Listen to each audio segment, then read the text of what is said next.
Bom, eu acho que já está gravando. Bora lá.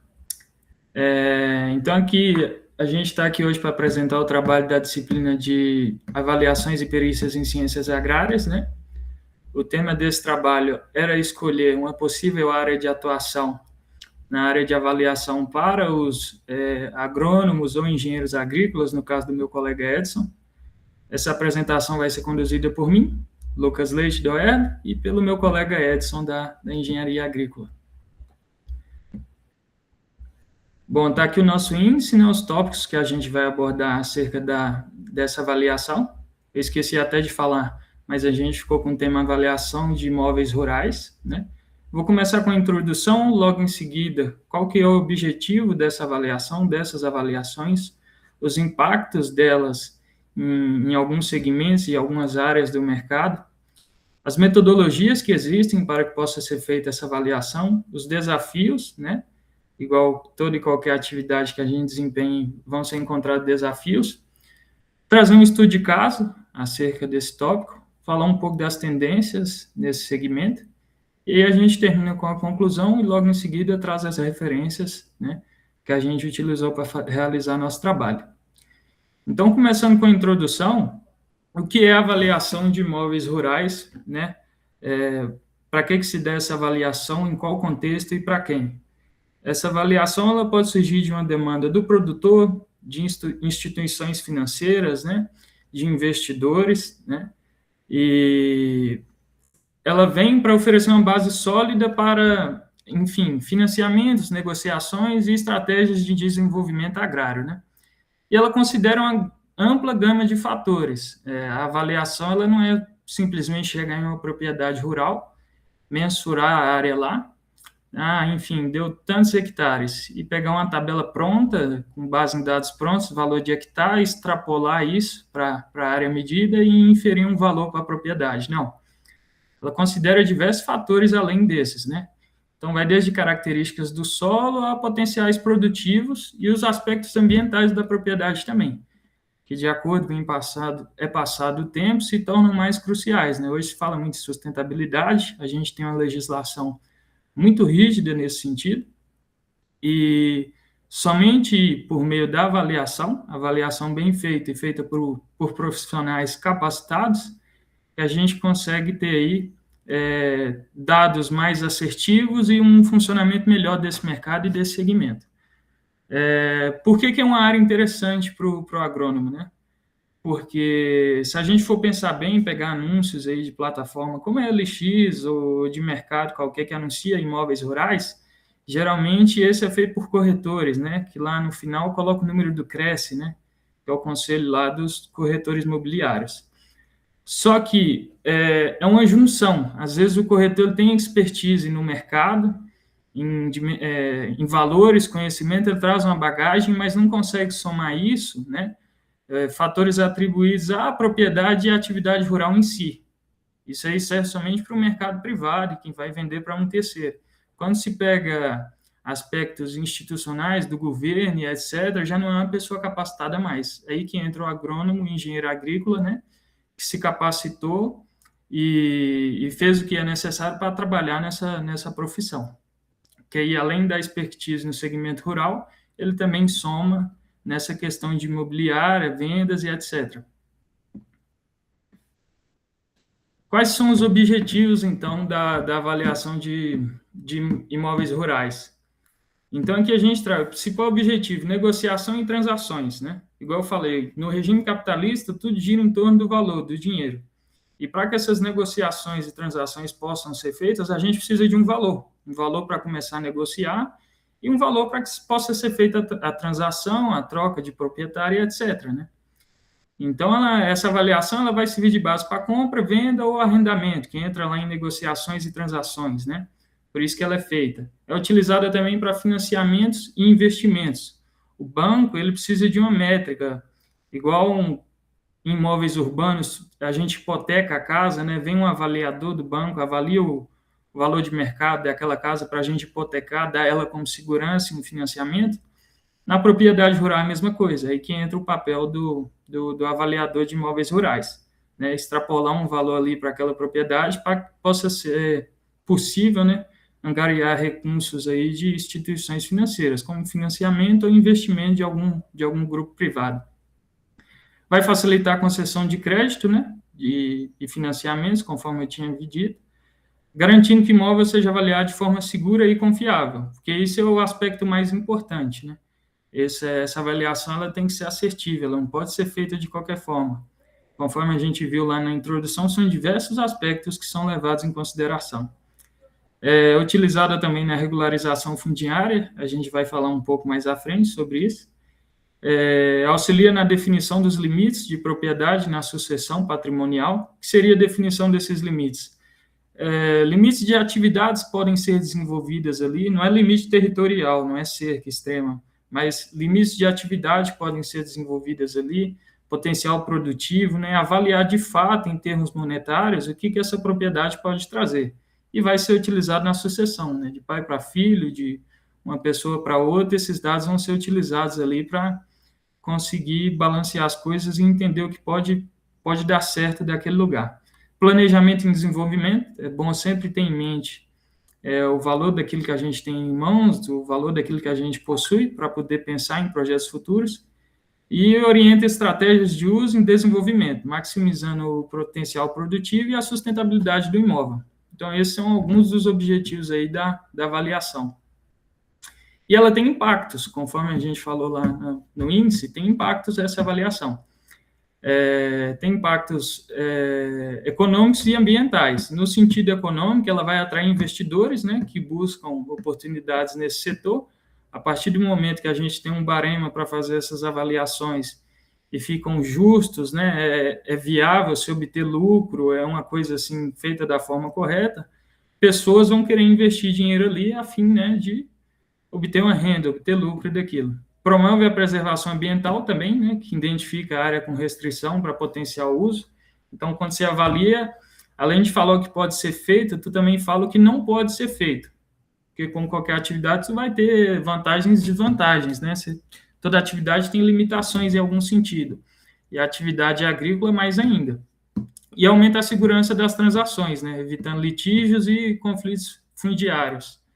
Porque se a gente deixa isso na mão de pessoas que não foram capacitadas e não é feito da forma correta, é muito fácil forjar valores, né? Colocar valores muito abaixo, muito acima do mercado, para conseguir, enfim, ganhar vantagem em algum sentido, seja no sentido de imposto, ou de alguma partilha, divisão, sair na frente de alguém. Então, aumenta a segurança dessas transações. Então, esses são os impactos aí da avaliação de imóveis rurais. Quanto à metodologia, ela pode ser feita de algumas formas, né? A primeira é o método comparativo de mercado. Como que se dá esse método? A gente vai pegar uma propriedade próxima, mais ou menos com as mesmas características, né? E extrapolar os dados e valores, ou o valor que foi vendido essa propriedade recentemente, para a propriedade que a gente está avaliando, né? Então, a propriedade ao lado tem mais ou menos a mesma área, ou se não tiver a mesma área, tem mais ou menos as características de solo, de benfeitorias, a mesma estrutura, ambas realizam lá, acontece a mesma atividade, seja uma atividade pecuária, de produção de grãos, então fica mais fácil conseguir inferir esse valor pelo método comparativo. Então, se a propriedade do lado foi, sei lá, 100 mil hectares, 100 mil alqueiro, e está mais ou menos igual a essa que eu estou avaliando, consequentemente, essa não vai passar muito para cima ou para baixo desse valor também, porque eu comparei as duas, essa foi vendida, comprada recentemente, e como tem quase as mesmas características, eu consegui avaliar essa propriedade pelo método comparativo. A gente tem também o método de renda, que é o quê? Estudar essa propriedade, avaliar ela no sentido de o que pode ser produzido ali para gerar renda, né? Então, por exemplo, tem uma área lá que dá para produzir grãos, dá para eu plantar cereais lá, vou plantar milho, soja. Tem uma área de pasto muito boa, vou trabalhar com a bovinocultura de corte, né? A pecuária de corte, bovinocultura de leite, isso vai me dar quanto de retorno, tá? E esses valores, todas essas possíveis fontes de renda, entram também na parte da avaliação, tá? Esse é pelo método de renda. A gente tem também o método de custo de reposição, esse é de longe o mais interessante.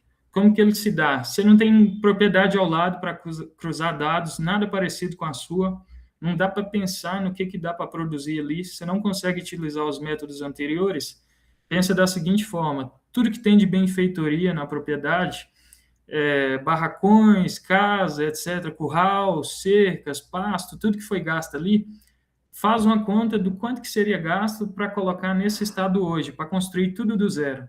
Fez essa conta, não significa que vale o mesmo valor. Aí tem que entrar os custos de depreciação, né? Vão ser retirados esses custos de depreciação, que está equilibrado ali com o tempo que essas benfeitorias foram construídas. Aí se consegue inferir, avaliar e indicar um valor bem próximo do que de fato vale aquele lugar. Porque você pensa assim, olha, se não tivesse nada disso, eu fosse fazer do zero, fica tanto. Aqui já está feito, só que já tem um tempo que foi feito. E a gente diminui um pouquinho e assim obtém o valor da propriedade e assim ela se torna avaliada. E a gente tem também o método residual. A melhor forma de explicar esse método é da seguinte forma. Pensa num vendedor de carro, um comprador de carro. Ele compra o carro por 30 mil, gasta 5 mil e vende por 40. Então, esse método residual, ele pensa assim, eu vou comprar essa propriedade, ela não tem nada feito, eu vou construir um curral, uma sede, comprei ela por 100 mil, vou gastar 50 mil. Vou construir, fazer terraceamento, curva de nível, né? Bacias de contenção, as cercas da extrema estão velhas, vou refazer essas cercas. Quanto que vai passar a valer essa propriedade, né? Qual que é o valor dela agora? Ficou acima do valor que eu gastei? E aí, dessa forma, você consegue avaliar também e inferir um possível valor para essa propriedade. Então, essas são algumas das metodologias, as principais. Claro que existem outras formas de se avaliar uma propriedade, mas as mais utilizadas são essas.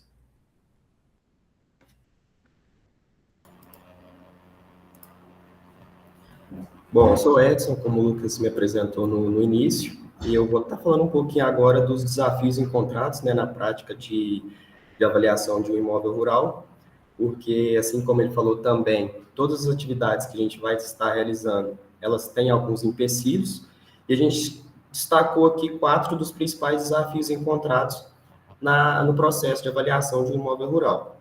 O primeiro deles é a variabilidade ambiental. A gente sabe que cada propriedade apresenta condições ambientais específicas, né? Então, desde a qualidade do solo, fatores topográficos, disponibilidade de recursos hídricos, tudo isso vai tornar a fazenda única, né? Então, cada análise tem que ser detalhada e, na maioria das vezes, de forma personalizada. Um segundo desafio que a gente destacou aqui é a questão de flutuações de mercado.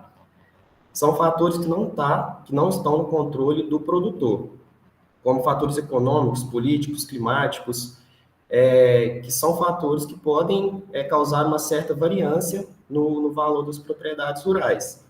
Então, essa volatilidade, ela faz com que essas avaliações sejam feitas periodicamente, né, para refletir as condições reais e atuais do mercado no momento em que se deseja fazer a avaliação.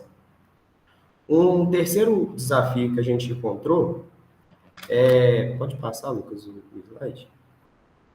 É a questão de coleta de dados, né? A gente sabe que em muitas propriedades rurais são de áreas remotas, o que dificulta a coleta de dados, né? Tanto pela falta de infraestrutura ou pelo acesso limitado de algumas tecnologias que são necessárias para estar realizando o levantamento. Então, o investimento em novas tecnologias, como drones, sensores, isso daí é fundamental o produtor estar investindo para que seja feita uma avaliação mais assertiva em relação à sua propriedade. E o último desafio que a gente colocou é a questão da interdisciplinaridade. O que significa isso? A técnica de avaliação, ela requer uma integração de várias áreas de conhecimento, como a engenharia, economia, a agronomia. Então, requer profissionais amplamente qualificados, o que pode aumentar a complexidade do processo.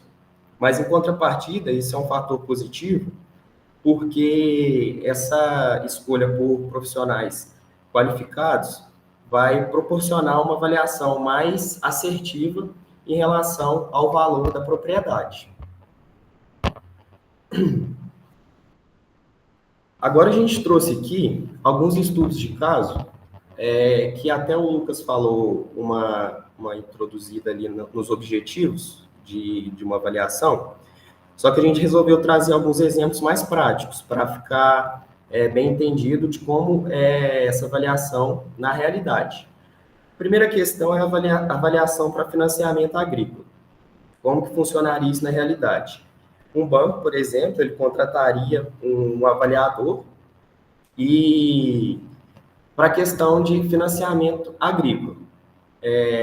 Essa análise ela incluiria inspeções no local, testes de solo, avaliação do potencial produtivo da propriedade, o que geraria um laudo fornecendo um valor justo baseado em todos esses parâmetros avaliados, né, assegurando a segurança do investimento para o banco e facilitando também a aprovação do financiamento para o produtor. Um segundo exemplo muito usual é a questão da regularização fundiária e sucessão. Como que funciona isso na prática? Em alguma propriedade ou alguma região que há disputa de posses, a avaliação de imóvel rural ela é fundamental para definir os limites e o valor de mercado da propriedade. Então, também é gerado um laudo técnico, né, que vai contribuir para toda essa questão de resolução de conflitos familiares, conflitos fundiários, e assim facilitar a regularização e a transferência da propriedade, de uma forma mais justa para todos os lados e transparente. O terceiro tópico de exemplo que a gente trouxe é o investimento no desenvolvimento. Todo investidor, antes de investir em alguma coisa e expandir a sua área de atuação, ele vai querer contratar um avaliador para determinar o potencial agrícola daquela propriedade. Então, essa análise também vai considerar a qualidade do solo, a infraestrutura da fazenda, todo o potencial produtivo, e assim vai permitir com que haja uma projeção, né, futura e fundamental para uma tomada de decisão e se vale a pena ou não o investimento no setor. E por último, mas não menos importante, o Lucas até deu uma introduzida também, é a avaliação para uso sustentável, né? Em projetos de preservação ambiental, por exemplo, a avaliação identifica áreas com potencial uso para áreas de reserva legal, áreas de preservação permanente, por exemplo, e também é fornecido um laudo onde ocorre o subsídio para implementação de práticas agrícolas ou áreas de preservação. Isso faz com que a sustentabilidade seja preservada, principalmente agora, nos dias de hoje, que essas legislações são mais rígidas, né, em relação ao uso sustentável da terra. Então, um avaliador é muito utilizado nessa questão de uso sustentável.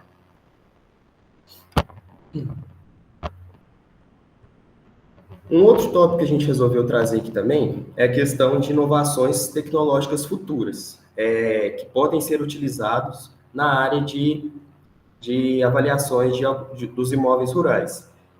A primeira inovação, a primeira tendência que a gente colocou aqui é a questão da modelagem 3D e do Sistema de Informação Geográfica, né, o SIG, que são modelos que vão permitir a criação de mapas digitais mais interativos e modelos tridimensionais, que também vão facilitar a visualização e a análise do terreno.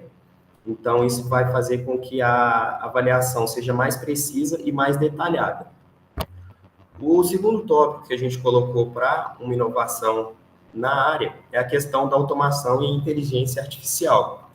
A gente sabe que as IAs estão chegando cada vez mais forte, mais presente na nossa realidade, e esses algoritmos, eles prometem reduzir, né, o tempo de processamento de dados e, consequentemente, aumentar a objetividade dos laudos. A questão de drones e sensoriamento remoto também é uma tecnologia já consolidada e essencial para a coleta de dados em áreas remotas, principalmente, e ela, além de acelerar o processo de avaliação, ela também aumenta a precisão dos dados obtidos. A integração multidisciplinar, como eu já havia falado anteriormente, é um fator muito positivo na área de avaliação do imóvel rural, porque como ela vai estar englobando várias áreas de conhecimento, vai fazer com que seja com que esteja um laudo mais assertivo. Então, a análise fica bem mais completa e mais robusta. E o impacto das políticas públicas, por último. Né? Mudanças nas políticas públicas agrícolas, por exemplo, elas vão influenciar diretamente o mercado rural, e é sempre importante a gente estar monitorando essas mudanças para assim a gente ajustar as metodologias de avaliação. Então, esse é um fator crucial para que haja uma garantia, né, dos laudos e uma refletância maior nas condições reais e perspectivas do crescimento do setor. Então, são algumas das tendências que a gente... Desculpa, só encerrar aqui. São algumas das tendências futuras e inovações que a gente colocou para a área. Ótimo.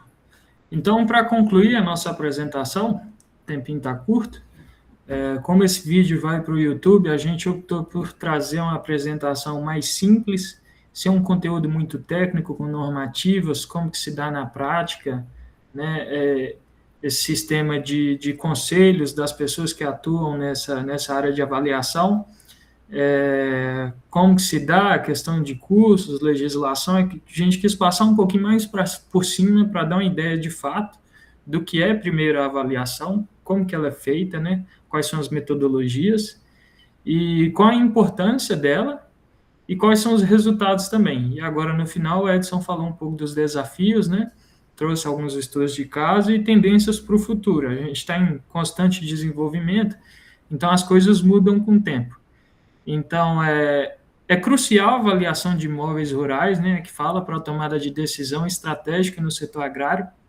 Alguns tópicos interessantes também é que ela tem que seguir padrões estes estabelecidos pelo IBAP e pelo CREA, né, não é feito de qualquer jeito. Essas pessoas também elas podem estar cadastradas lá no sindicato de peritos agrários, né, e esse valor atribuído nessas avaliações, eles impactam de diversas formas, e até mesmo pessoas que não estão diretamente ligadas ao setor são impactadas por essas avaliações. Porque, vamos supor, a avaliação de um imóvel rural, ela é um dado que é usado diretamente para inferir e calcular o ITR, né, que é o Imposto Territorial Rural. Então, se a gente tem litígios ali, tem um processo que joga para baixo esse valor, consequentemente o imposto é menor também, a arrecadação do Estado, do governo diminui. Então, tem que ser feito da forma correta essa avaliação, a fim de assegurar, né, assegurar que as coisas estão sendo feitas da forma correta. Foi isso a nossa apresentação. Ela foi feita com base nesse livro, igual eu falei, do sindicato, dos peritos federais agrários, né? Esse livro está lá no Sistema Confea-CREA, né, de avaliações de imóveis rurais pelos peritos. Aqui a gente traz as nossas referências, né, que foram usadas, que foi esse livro de peritos, e um site que nos trouxe algumas das informações usadas. Fica aqui o nosso muito obrigado, tá? E foi isso a nossa apresentação. Edson? Só agradecer mesmo. Sem mais nada para falar.